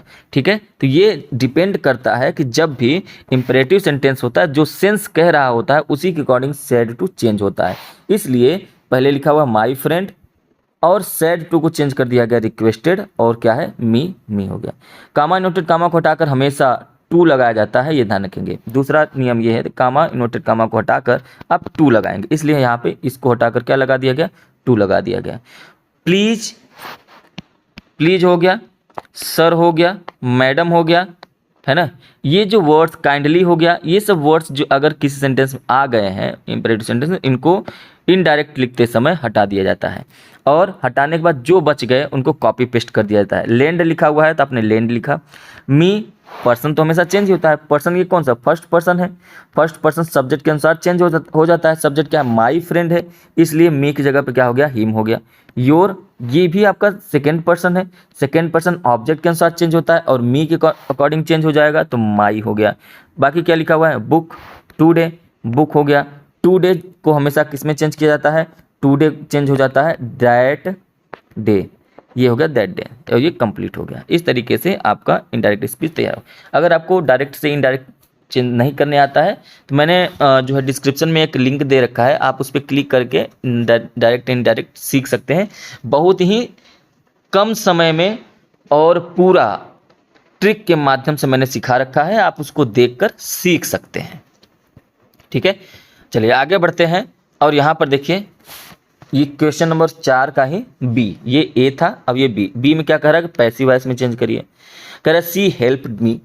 तो देखिए, जब भी सब्जेक्ट होता है फिर उसके बाद आपका हेल्पिंग वर्ब या मेन वर्ब लिख लेते हैं, वर्ब होता है और उसके बाद ऑब्जेक्ट होता है। तो हम लोग पैसिव में चेंज करते समय क्या करते हैं, ऑब्जेक्ट को सबसे पहले लिख देते हैं। तो यहाँ पे जो मी था इसको सबसे पहले लिखा गया, तो ये क्या हो गया, आई। ठीक है, मी आई में चेंज हो जाता है, और अगर कभी आई रहेगा तो वो मी में चेंज हो जाता है। उसके बाद हमको क्या चाहिए, इसके बाद चाहिए हमको हेल्पिंग वर्ब। और हेल्पिंग वर्ब डिसाइड करेगा कि वर्ब कैसा है। तो ये वर्ब कैसा है, वर्ब की सेकेंड फॉर्म, मतलब पास्ट इंडेफिनिट टेंस है, तो इसका वर्ब कहाँ से आएगा, एक टेंस आगे से आएगा, तो ये वॉज हो जाएगा, क्योंकि आई के साथ वॉज यूज होता है। और हेल्प था, ये वर्ब की सेकेंड फॉर्म है, लेकिन इसके बाद क्या आया है, वर्ब की थर्ड फॉर्म आ गया। और उसके बाद बाई अपने से लगाना है, और यहाँ पे वर्ब की थर्ड फॉर्म के बाद बाई अपने से लगाना है, और ये जो सब्जेक्ट है यहाँ पर आप सब्जेक्ट लिख देंगे। ध्यान रखना यही है कि जब भी ये ऑब्जेक्ट में आई रहेगा तो ये मी हो जाएगा, मी रहेगा तो आई हो जाएगा। यहाँ पे सी है तो यहाँ पर आते समय हर हो जाएगा, और अगर हर है तो सी हो जाएगा। इसलिए यहाँ पे ये जो सी था इसको हमने यहाँ पे करते समय हर कर दिया है। उम्मीद है कि आपको पैसिव वॉइस समझ में आ गया होगा इसी क्लास से। क्वेश्चन नंबर 4 का सी कह रहा है कि पंक्चुएट द सेंटेंस। याद रखेंगे कि हमेशा बोर्ड ने क्या किया है, डायरेक्ट स्पीच का ही आपको क्वेश्चन पूछा है ये पंक्चुएशन में। तो करना क्या होता है, सबसे पहला जो लेटर होता है ना वो हमेशा कैपिटल में होता है। पहला लेटर हमेशा कैपिटल में होता है, इस बात को ध्यान रखिएगा। पहला लेटर कैपिटल में होता है, इसलिए मोहन का देखिए एम स्मॉल में लिखा गया है, तो यहाँ पे एम हमने कैपिटल में कर दिया, तो Mohan. Said to Sohan. Name में भी देखिए यहाँ पे एस हमने कैपिटल किया है, और यहाँ पे क्या है, स्मॉल है। तो कभी भी याद रखेंगे जो नेम होता है, नेम का जो पहला लेटर होता है, नेम का पहला लेटर, पहला अक्षर, वो हमेशा कैपिटल होता है। वो हमेशा क्या होता है, कैपिटल होता है, याद रखेंगे, चाहे वो सेंटेंस के बीच में हो चाहे पहले। अब आपको यहाँ पे कॉमा, इन्वर्टेड कॉमा लगाना है। जैसे ही आपने कॉमा इन्वर्टेड कॉमा लगाया तो यहाँ पे इन्वर्टेड कॉमा में याद रखना, जब भी कभी भी किसी सेंटेंस को आप इन्वर्टेड कॉमा के अंदर लिखें, जो पहला लेटर होता है ना वो हमेशा कैपिटल होता है। वो हमेशा क्या होता है, कैपिटल होता है, बड़ा होता है। इसलिए यहाँ पे डी को कैपिटल लिखा गया है। Do you know that Lucknow, देखिए लखनऊ भी नेम है तो पहला लेटर क्या हो गया, capital. Is the capital of Uttar Pradesh, Uttar Pradesh का यू भी क्या हो गया, कैपिटल हो गया। यहाँ पे देखिए स्मॉल है, यहाँ पे लखनऊ का एल स्मॉल था। फिर प्रदेश का भी क्या हो जाएगा, पी कैपिटल में हो जाएगा, तो ये कैपिटल में हो गया। लास्ट में आपको क्वेश्चन मार्क लगाना है, क्योंकि डू पहले है, हेल्पिंग वर्ब पहले रहता है तो इंट्रोगेटिव सेंटेंस हो जाता है, इसलिए आपने यहाँ पे लगा दिया। जब यहाँ पर आपने इन्वर्टेड कॉमा स्टार्ट किया था तो यहाँ पर आपको लास्ट में ख़त्म भी करना पड़ेगा। इस तरीके से आपका पंक्चुएशन कंप्लीट हो जाएगा। आगे बढ़ते हैं, और यहाँ पर है सेट 2 का क्वेश्चन नंबर 4 का डी। अब यहाँ पर है ट्रांसलेशन। ठीक है, देखिए कह रहा है कि भारत एक विकासशील देश है। सबसे पहले आप समझिए कि भारत एक विकासशील देश है। सब्जेक्ट आपका क्या है, भारत, इसलिए हमने लिखा इंडिया। है के लिए इंडिया सिंगुलर है, इसलिए हमने लिखा इज। एक विकासशील देश, अ डेवलपिंग कंट्री। डेवलपिंग क्यों हो गया, जब भी किसी वर्ब को, याद रखेंगे ये ट्रिक है, जब भी किसी वर्ब को नाउन बनाया जाता है या एडजेक्टिव बनाया जाता है तो या तो वर्ब की आईएनजी फॉर्म में चेंज कर देते हैं या तो वर्ब की थर्ड फॉर्म में चेंज कर दिया जाता है। ठीक है, इसलिए यहाँ पर इसको ये एडजेक्टिव है और इसलिए यहाँ पर आईएनजी में चेंज कर दिया जाए। क्या इसे थर्ड फॉर्म में भी चेंज कर सकते हैं? बिल्कुल कर सकते हैं। आप इसको लिख सकते हैं इस तरीके से कि India is a developed country. ठीक है, इसके बाद क्या है कि यह तेजी से उन्नत कर रहा है, रही है आता है, तो इसका मतलब हो जाता है ये प्रेजेंट कॉन्टिन्यूअस टेंस, जिसमें इज एम आर के साथ वर्ब की आईएनजी फॉर्म लगेगा, और जिसमें रहा है रही है लगा होता है वहीं आपको आईएनजी फॉर्म लगाना। उन्नति कर रहा है, उन्नति करना में रहा है रही है लगा है, इसलिए प्रोग्रेस का मतलब होता है उन्नत करना, उसमें आईएनजी फॉर्म लगेगा। तो यह मतलब कौन? इंडिया, और इंडिया का प्रोनाउन क्या हो जाएगा? इट हो जाएगा। इट जब यहाँ पे इज सिंगुलर है तो यहाँ पर भी इज सिंगुलर हो जाएगा, क्योंकि प्रेजेंट कंटिन्यूअस टेंस लिखना है तो इज के साथ वर्ब की आईएनजी फॉर्म भी आ गया। और तेजी से के लिए हमने लिखा है रैपिडली। आगे है बढ़ती जनसंख्या और कीमतें। बड़ी समस्या है, तो बढ़ती जनसंख्या, the growing population and rising prices, है ना। बढ़ती कीमतें और बढ़ती पॉपुलेशन। बात समझ में? आईएनजी का प्रयोग क्यों हुआ है ये आपको अब समझ में आ गया होगा। जब भी किसी वर्ब को नाउन या एडजेक्टिव बनाया जाता है तो वर्ब की आईएनजी फॉर्म या थर्ड फॉर्म में यूज करते हैं। अब ये दो लोग हो गए, एक तो पॉपुलेशन हो गया, एक तो कीमत हो गया, इसलिए यहाँ पे आर का यूज होगा। आर बड़ी समस्याएं हैं, बड़ी समस्या के लिए बिग प्रॉब्लम्स हो जाएगा। बिग क्या हो जाएगा? प्रॉब्लम्स हो जाएगा। ठीक है, चलिए आगे बढ़ते हैं। बाई कंट्रोलिंग देम, मतलब कि ये है कि इन्हें नियंत्रित करके, इसको अलग कर लेते हैं, इन्हें नियंत्रित करके। बाई कंट्रोलिंग देम, नियंत्रित करना भी वर्ब है तो इसलिए आईएनजी लगा हुआ है। बाई कंट्रोलिंग देम, देम क्यों आया है? क्योंकि दो लोगों के लिए बात हो रही है ना। दो लोग कौन कौन से हैं? एक कीमत है और दूसरा क्या है? जनसंख्या। दो के लिए हम लोग क्या यूज करेंगे? दे का यूज करेंगे और इसका ऑब्जेक्ट क्या हो जाएगा? देम। तो by controlling them, by preposition है इसलिए देम का यूज हुआ है। बाई कंट्रोलिंग देम, अब क्या है? हमारा देश महान बनेगा। हमारा देश, आवर कंट्री, बनेगा बिकम, लेकिन गागेगी आया है तो विल क्या बनेगा? महान, महान के लिए ग्रेट। उम्मीद है आपको ये समझ में आया होगा ट्रांसलेशन। आगे बढ़ते हैं क्वेश्चन नंबर 5 जो कि है literature. Literature in the sense, अब आपके बुक से सभी के सभी क्वेश्चंस होंगे। और यहाँ पे देखिए ध्यान से, प्रश्न नंबर 5 में कह रहा है कि आंसर द फॉलोइंग क्वेश्चंस। आपको ये जो क्वेश्चन दिए गए हैं इसके आंसर लिखने हैं। कितने वर्ड्स में लिखने हैं? 30 से 40 वर्ड्स में लिखने हैं। और ये भी ध्यान रखना कि 5वें का ये ए है, ए में 2 दे रखा है। What did the postman love heartily, और दूसरा क्वेश्चन है what are the main preparations of the bakers of Goa. तो preparation of the baker of Goa, तो और लगा हुआ है। चाहे तो 5वें का ए में से ये करिए, चाहे 5वें का ए में से ये करिए, दोनों में से कोई एक करना है। तो पहले में पूछ रहा है कि डाकिया खिलखिलाकर क्यों हंसा, और दूसरे में पूछ रहा है कि गोवा के बेकर जो मुख्यतः क्या बनाते हैं। दोनों का आंसर देखते हैं। देखिए पहले में कह रहा है कि जो क्वेश्चन यहाँ पे है कि डाकिया खिलखिलाकर क्यों हंसा, तो क्यों हंसा था? क्योंकि डाकिया खिलखिलाकर इसलिए हंसा क्योंकि लैंचो को ईश्वर को पत्र लिख देना एक अनोखा और मासूम काम था। लैंचो ने पूरे विश्वास के साथ ईश्वर को जो है पैसे मांगा था कि भगवान हमें पैसे दे दीजिए, ज़रूरत है। और डाकिया को यह बचकाना जो हरकत है उसे बहुत ही ज़्यादा जो है अम्यूजिंग एंड एक्स्ट्रा ऑर्डिनरी लगा, मतलब असाधारण लगा कि भगवान के प्रति इतना आस्था। ठीक है, तो वहीं यहाँ पे आंसर हो जाएगा कि the postman loved heartily because Lencho's letter to God was unusual and innocent. उसे लगा कि लैंचो का जो ये लेटर है भगवान के लिए ये अनयूजुअल है, मतलब अनोखा है और एक तरीके से मासूम भी है। Lencho had written with full faith asking God for money, और लैंचो ने पूरे दृढ़ विश्वास के साथ भगवान से पैसे मांगे थे।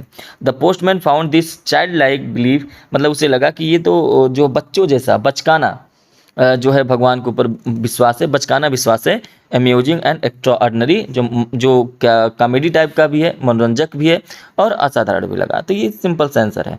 दूसरा क्वेश्चन उसी में 5A का दूसरा है। दूसरे में क्या पूछा था? दूसरे में ये पूछा था कि गोवा के बेकर मुख्य रूप से क्या बनाते हैं। तो मुख्य रूप से क्या बनाते हैं?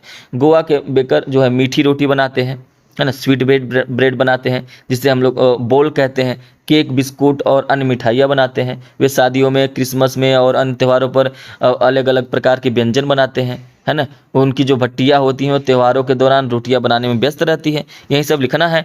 तो 30 से 35 वर्ड में इतना काफ़ी है। The bakers of Goa prepare sweet bread known as bol. जो उनका गोवा का जो बेकर्स होते हैं वो स्वीट ब्रेड बनाते हैं जिसे हम लोग बोल के नाम से जानते हैं। Cakes, biscuit and other goodies. और बहुत सारे जो है केक होते हैं, बिस्कुट होते हैं और अन्य मिठाइयाँ भी वो लोग बनाते हैं। They bake special item for weddings, Christmas and other festival. जब कोई फेस्टिवल आता है, चाहे वो क्रिसमस हो, चाहे वो शादी का समय हो, तो वो एक स्पेशल आइटम बनाते हैं। Their furnaces are busy preparing loaves especially during festival occasions. उनकी जो भट्टियाँ होती हैं वो खासकर जो त्योहारों के दौरान, जब फेस्टिवल्स चलते रहते हैं, उस समय रोटियां बनाने में व्यस्त रहती हैं।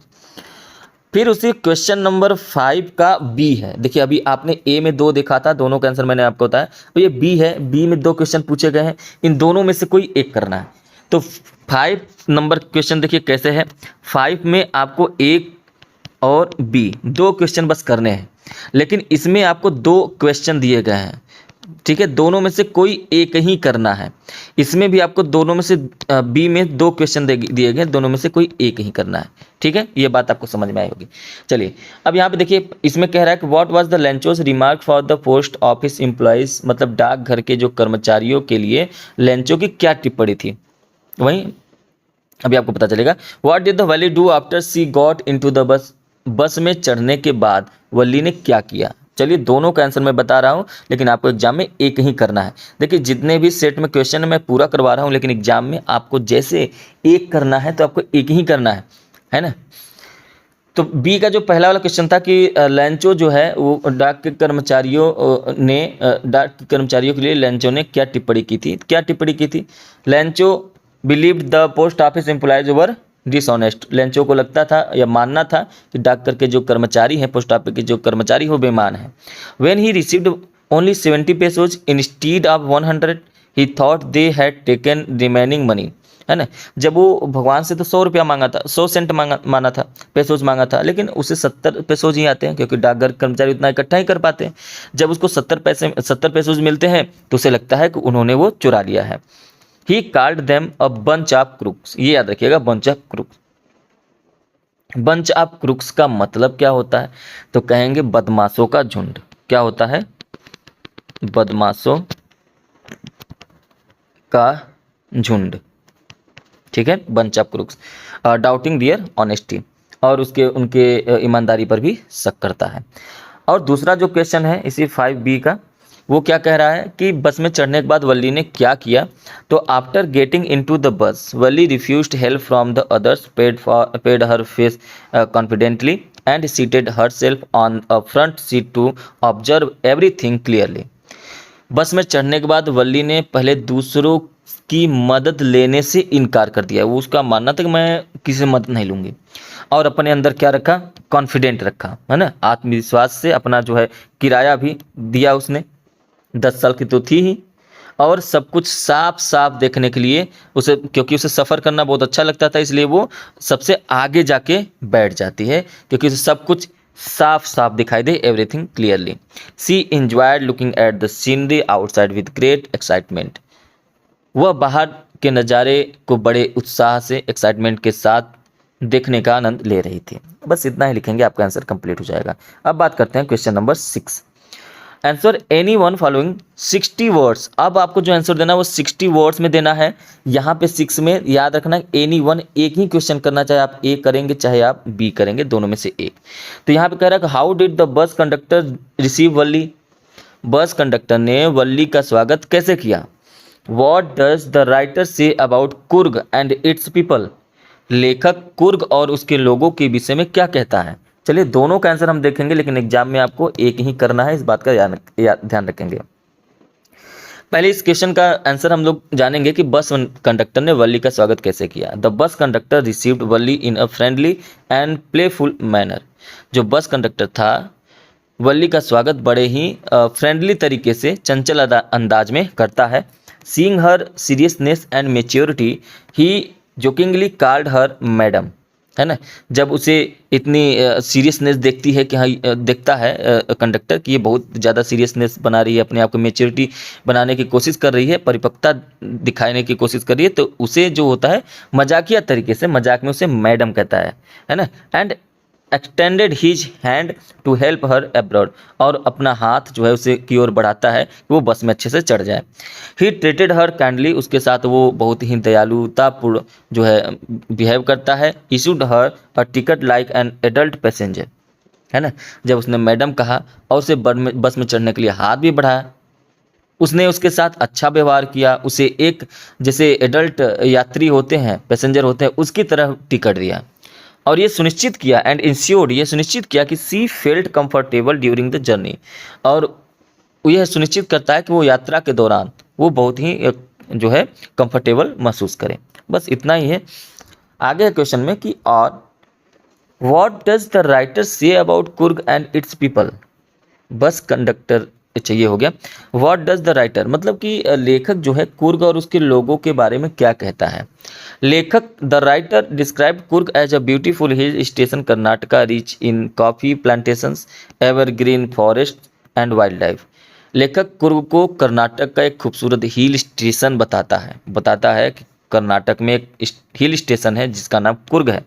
रिच इन कॉफ़ी प्लांटेशंस, जहाँ पर काफ़ी के बागान, एवरग्रीन फॉरेस्ट, हमेशा हरे भरे रहने वाले जंगल, एंड वाइल्ड लाइफ, और जो वन्य जीवन से भरपूर है मतलब रिच इन। इट्स पीपल, यहाँ के जो लोग हैं, द कोडवाज, मुख्यतः जो कोडवाज हैं, are known for their courage, hospitality and martial traditions. यहाँ के जो लोग हैं कोडवा, वो अपने साहस के लिए, अपनी मेहमान नवाजी के लिए, अपनी सैनिक परंपराओं के लिए जाने जाते हैं। They have a proud history, love nature and so warm generosity to visitors. वे प्रकृति से प्रेम करते हैं, आगंतुकों के प्रति हार्दिक उदारता, आगंतुक मतलब जो विजिटर आते हैं उनके प्रति बहुत ही हार्दिक उदारता दिखाते हैं। आगे बढ़ते हैं प्रश्न नंबर 7। प्रश्न नंबर 7 देखिए कह रहा है, अब ध्यान समझ लीजिए, कह रहा है कि who has compose the poem dust of snow. कह रहा है कि जो ये डस्ट ऑफ स्नो है इस कविता की रचना किसने की है, और what message does the poet give us through this poem, और इस कविता के माध्यम से कवि हमें क्या संदेश देता है। तो 7वें में या तो वो करिए, या तो आप एक 4 लाइन की कविता याद कर लीजिए। याद रखेंगे कि ये आपके जो पेपर में वो न आया हो उसको आपको नहीं लिखना है, और ये भी ध्यान रखना है कि वो आपके सिलेबस से होना चाहिए, ठीक है। तो इसके लिए आपको एक चीज़ याद रखना है कि अगर मान लीजिए आपने पोयम नहीं याद किया तो आपके क्वेश्चन पेपर में एक पोयम आता है जो हम लोगों ने अभी MCQ में किया, तो उसमें 1 2 3 4 इस तरीके से 4 लाइन लिखे गए हैं बिल्कुल। तो आप एग्जाम में क्या कर सकते हैं, ये उनके लिए है जिनको नहीं याद है ना, जिनको नहीं याद है, तो वो क्या कर सकते हैं, पहले चौथी लाइन को, फिर तीसरी लाइन को, फिर दूसरी लाइन को, और फिर पहली लाइन को इस तरीके से लिख सकते हैं। तो आपको 4 लाइन की एक कविता लिख जाएगी और इस पर आपको मार्क्स भी मिल जाएंगे, इसमें टेंशन लेने की ज़रूरत नहीं होती है, ठीक है। और एक पोयम आना तय है MCQ में, और आपको क्वेश्चन नंबर 7 में एक पोयम लिखना भी तय है 4 लाइन की। तो उम्मीद है ये बात आपको समझ में आ गई होगी। नहीं तो आप कोई भी 4 लाइन कविता याद कर लीजिए, 2 याद कर लीजिए, एक आपके पेपर में आ गया तो एक आपको याद तो रहेगा, ठीक है। 4 लाइन की 2 ही कविता याद कर लीजिए। तो चलिए इन दोनों का आंसर हम देखेंगे, लेकिन आपको ध्यान रखना, चाहे तो अब इसका आंसर दीजिए चाहे इसका आंसर दीजिए, दोनों का आंसर देखते हैं। पहले देखते हैं कि जो डस्ट ऑफ स्नो है उसमें कविता की रचना किसने की है, और इस कविता के माध्यम से कवि हमें क्या संदेश देते हैं। देखिए, dust of snow is composed by Robert Frost. Robert Frost द्वारा यह लिखा गया है। Through it this poem the poet give us message that even a small incident in nature can change our mood and thoughts. It shows how little things in life can have big positive impact, turning sorrow और regret into hope and cheerfulness. Dust of snow कविता के माध्यम से जो poet है, जो कवि है, ये हमें यह संदेश देते हैं कि प्रकृति में घटित एक छोटी सी घटना भी हमारे मन और विचारों को बदल सकती है, ठीक है। कवि यह कविता यह दर्शाती है कि जो छोटी सी जीवन में छोटी छोटी चीज़ें कैसे बड़ा सकारात्मक प्रभाव डालती हैं, दुख या पछतावे को आशा और उत्साह में बदलती हैं। अब या तो आपको 4 लाइन कविता लिखना है। द वे अ क्रो सुक down on me the dust of snow from a hemlock tree. इस तरीके से आप एक रॉबर्ट फ्रॉस्ट, ये डस्ट ऑफ स्नो का ही पोयम है, इसलिए मैंने यहाँ लिख दिया, जो आपके बुक में नहीं आया, इसमें पेपर में नहीं आया था। ठीक है, चलिए आगे बढ़ते हैं। Question number 8, right the central idea of any one following of the poem. आपके पास 3 पोएम का नाम दिया गया है, अमांडा, डस्ट ऑफ स्नो और tiger in the zoo. 3 poem के नाम दिए गए हैं और आपको क्या लिखना है, इसके सेंट्रल आइडियाज लिखने हैं। तीनों में से किसी एक का लिखना है। देखिए यहाँ पे लिखा हुआ एनी वन, तो चाहे आप अमांडा का लिखिए, चाहे डस्ट ऑफ स्नो, चाहे टाइगर इन द जू, लेकिन मैं आपको तीनों का आंसर बताऊंगा। आपको एग्जाम में एक ही करना है। ठीक है, सबसे पहले अमांडा का देख लेते हैं। The poem highlights how constant instruction and scolding from elders effect a child imagination. इस कविता इस बात पर प्रकाश डालती है कि बड़ों की लगातार बार बार डांट फटकार एक बच्चे को क्या कर देता है, उसके इमेजिनेशन, मतलब जो कल्पना शक्ति होती है, उसे कैसे प्रभावित करती है। Amanda longs for freedom and privacy. Amanda जो होती है वो क्या चाहती है, अमेंडा वांट्स, है ना, वांट्स रहेगा, ध्यान रखिए। Amanda wants for freedom and privacy. Amanda जो होती है वो फ्रीडम चाहती है, वो प्राइवेसी चाहती है। She dreams of an ideal world where she can live peacefully away from restriction, showing the need understand children's feeling and allow them some independence. Amanda आज़ादी और निजता, प्राइवेसी चाहती है। वह एक आइडियल दुनिया का सपना देखती है जहाँ पर वह बिना किसी बंधन और शांति के रह सके, बच्चों की भावनाओं को समझने और कुछ आज़ादी देने की ज़रूरत को दर्शाती है ना। आपको इस कविता को पता ही होगा कि वो रूपांजल बनना चाहती है कि एक ही कमरे में पड़ी रहे, एक टावर में पड़ी रहे, है ना। इस तरीके से उसके सपने होते हैं। आगे बढ़ते हैं। दूसरा क्या है, दूसरा है dust of snow. Dust of snow जानते हैं, कभी जो है हेमलॉक ट्री के नीचे बैठा होता है, दुखी रहता है, सोचता रहता है, लेकिन एक कौवा आता है, हेमलॉक ट्री पे बैठता है, बर्फ़ उसके ऊपर गिर जाता है, तो तुरंत वो क्या हो जाता है, वो शॉक हो जाता है और जो सैड था उसकी भावना तुरंत क्या हो जाती है, अच्छा हो जाता है, मूड उसका फ्रेश हो जाता है। तो यही चीज़ दर्शाने की कोशिश किया गया है कि प्रकृति में जो छोटी छोटी घटनाएं होती हैं वो कैसे हमारे मन में बड़ा बदलाव ला सकती हैं। कभी का बुरा दिन सुहावना हो जाता है। एक कौवा उस बर्फ, देखिए समझ लेते हैं। This poem shows the small incident in the nature can bring a change in our mood. यही लिखा गया कि कविता यह दर्शाती है कि प्रकृति में छोटी छोटी घटनाएं हमारे मन में बड़ा बदलाव ला सकती हैं। The poet's bad day turns pleasant a crow shakes dust of snow on him.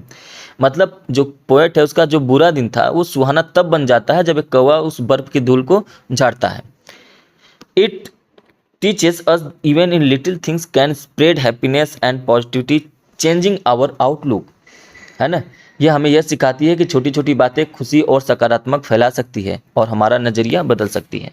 इसी तरीके से टाइगर इन द जू, इसमें क्या होता है, अगर एक टाइगर जू में रहे तो वो क्या रहेगा, जेल में रहेगा, कटघरे में रहेगा, पिंजरे में रहेगा, उसी में रहेगा, गुस्सा करेगा, नाराज़ होगा और चिड़चिड़ा हो जाएगा, वो आज़ाद नहीं हो पाएगा। लेकिन एक जंगल में रहेगा, जो जंगल में रहेगा वो शिकार करेगा, दौड़ेगा, फ्री रहेगा, आज़ाद रहेगा, जहाँ मन होगा वहाँ रहेगा। तो इस तरीके से दोनों में कंपेरिजन किया गया है। तो इससे क्या होता है कि इसमें जो बाघ है वो आज़ादी से घूमता है, एक खुद को असहाय महसूस करता है, एक शिकार करता है, एक कैद महसूस करता है। तो कवि जो होता है इसमें जानवरों की कैद की आलोचना करता है और कहता है कि सभी प्राणियों की आज़ादी पर ही जोर दिया जाए, सभी प्राणियों को आज़ाद रहना चाहिए। तो the poem contract tigers life in the zoo and it's natural life in the jungle in the zoo. The tiger feels helpless, angry and imprisoned in the wild, it would roam freely and hunt. The poet criticized animal captivity and emphasizes freedom for all creatures. यह कविता चिड़ियाघर में बाघ के जीवन और जंगल में उसके स्वाभाविक जीवन के बीच का अंतर दर्शाती है। चिड़ियाघर में बाघ खुद को असहाय, क्रोधित और कैद महसूस करता है और जंगल में वही बाघ आज़ादी से घूमता है, शिकार करता है। तो कवि जो है जानवरों की कैद की आलोचना करता है और सभी प्राणियों की आज़ादी पर जोर देता है कि सभी प्राणी हमेशा आज़ाद रहें। नेक्स्ट क्वेश्चन है क्वेश्चन नंबर 9। एनी वन, दो क्वेश्चन इसमें है, ए और बी दोनों में से कोई एक ही करना है। 30 से 40 वर्ड लिखने हैं, याद रखेंगे। एनी वन है ना, 30 से 40 वर्ड। तो एक क्वेश्चन है, why did लोजेल react when her husband showed her invitation card of party at the ministers residence, है ना। मैडम लाइजल की क्या प्रतिक्रिया थी जब उनके पति ने उन्हें मंत्री के निवास पर आयोजित एक पार्टी का निमंत्रण दिखाया। दूसरा क्वेश्चन ये बताना है कि what treatment did the doctor give to Tricki, doctor ने ट्रिकी का उपचार क्या किया। चलिए दोनों का आंसर देख लेते हैं। 30 से 35 वर्ड में लिखना है तो छोटे छोटे रहेंगे। तो पहले का जो आंसर है वो है कि जब उसके पति ने उसे मंत्री की दावत का निमंत्रण दिखाया तो madam Lizol was disappointed and unhappy. तो मैडम लाइजल जो होती हैं वो निराश हो जाती हैं, दुखी हो गई। She complained about not having a suitable dress और jewels to wear, showing her vanity and desire for the luxurious life. उन्हें शिकायत की कि उनके पास पहनने के लिए उपयुक्त सुटेबल ड्रेस नहीं है, उनके पास कोई गहने नहीं है, जिससे उनका अहंकार और विलासितापूर्ण जीवन की जो चाहत थी वो जाहिर हो गया। दूसरा क्वेश्चन पूछा गया था कि डॉक्टर ने ट्रिकी का क्या उपचार किया। तो Tricky the dog was suffering from overeating and indulgence. The doctor advised a strict diet, limited food and careful care control his health and prevent further problems and casual excessive pampering. मतलब Tricky का नाम देखिए, tricky जो था एक कुत्ता था, आपको पता है, जो ज़रूरत से ज़्यादा खाना खा रहा था। तो ज़रूरत से ज़्यादा खाना खाने और भोग विलास के लत से बहुत ज़्यादा ग्रस्त हो गया था। डॉक्टर ने उसे स्वास्थ्य को नियंत्रण करने और अत्यधिक हद से ज़्यादा प्यार करने से होने वाली समस्याओं से बचने के लिए उसे कहा कि तुम डाइट पे रखो, सीमित भोजन दो और सावधानीपूर्वक इसकी देखभाल की भी सलाह दी। इसके अलावा और भी उसे जो योगा कराया जाता था, ये सारी चीज़ें आप भी लिख सकते हैं। लेकिन 30 से 35 वर्ड लिखना था तो वो कंप्लीट हो गया। और इस सेट का लास्ट क्वेश्चन है क्वेश्चन नंबर 10। ध्यान रखेंगे दोनों में से एक ही करना है, ए करिए आप चाहे बी करिए, लेकिन 60 वर्ड का है ये चीज़। तो how was Bholi taken to school for primary education. जो भोली होती है उसकी जो प्राइमरी एजुकेशन के लिए स्कूल कैसे ले जाया गया। How did Hari Singh return to Anil even after stealing Anil's money. Anil के पैसे चुराने के बाद भी हरी सिंह अनिल के पास क्यों लौट आया। दोनों का आंसर जानेंगे एक एक करके। सबसे पहले क्वेश्चन है कि भोली उसकी जो प्राइमरी एजुकेशन होती है उसके लिए स्कूल कैसे ले जाया गया। तो स्टार्टिंग में देखिए है कि Bholi's father initially did not care about her education because she was considered unfit due to her appearance. देखिए यहाँ पे भोली के पिता शुरू में उसकी शिक्षा की परवाह नहीं करते थे क्योंकि उसके रूप रंग के कारण उसे अयोग्य समझा जाता था। हाउएवर, हालांकि when a new teacher came to the village she insisted that Bholi should be sent to school. जब गांव में एक नई शिक्षिका आई तो उन्होंने जोर देकर कहा कि भोली को स्कूल भेजा जाए।